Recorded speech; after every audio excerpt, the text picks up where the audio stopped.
Mobland's sixth episode, which dealt with the aftermath of Vron Stevenson's explosive murder, made clear how risky a conflict with an enraged and desperate Richie Stevenson would be. The Harrigans have been on the offensive thus far in the gritty crime drama series, effectively starting a war with their long-standing rivals in the London criminal underworld. At Tommy Stevenson's wake and funeral in Mobland Episode 5, the Harrigans were finally forced to back off, but they were able to get away with it because Richie effectively declared a truce with everyone but Eddie Harrigan. However, Richie's wife Vron was blown up as soon as she turned on her car, which instantly destroyed any illusions of peace and doubled Richie's misery.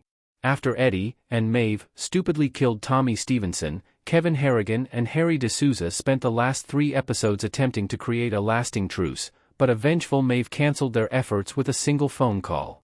That may have been a big mistake, as 2 Harrigans were already in Richie's crosshairs at the end of Mobland's 6th episode.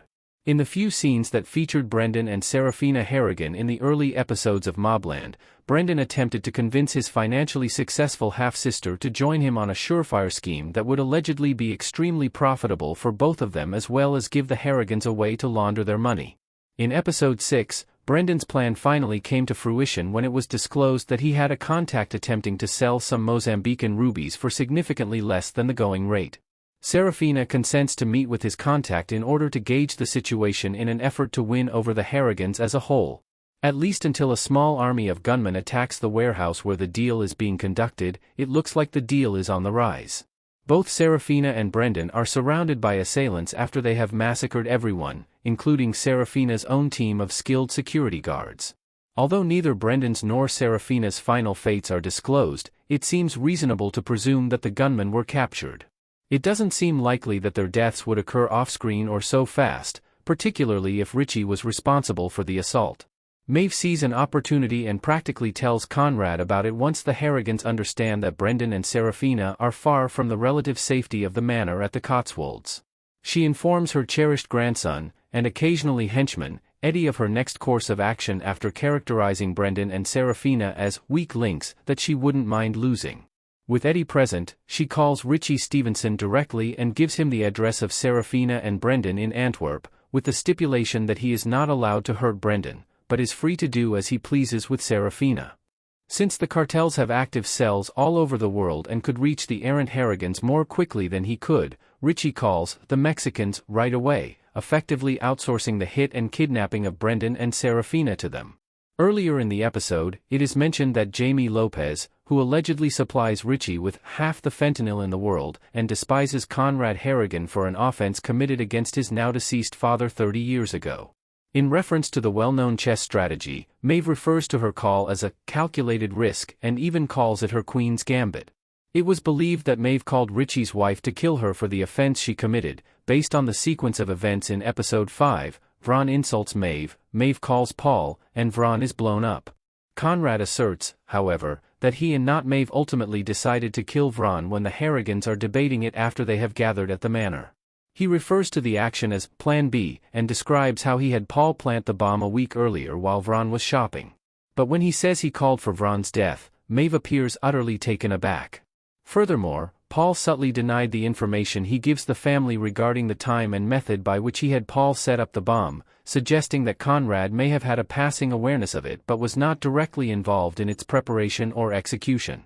Conrad wants to keep up the appearance that he is in charge, even though it is pretty obvious that Maeve actually made the snap decision to kill Vron.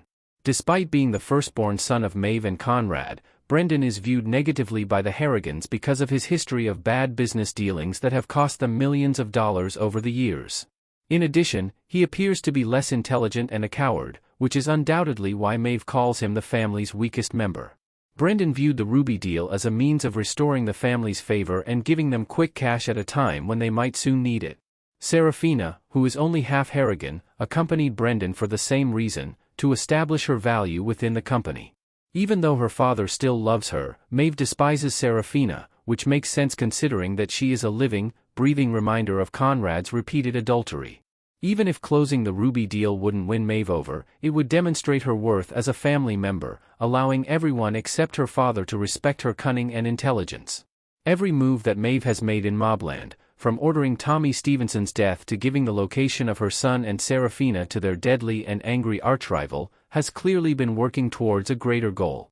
On the surface, it's clear that she wants war with the Stevensons, and each machination has brought them closer to that goal.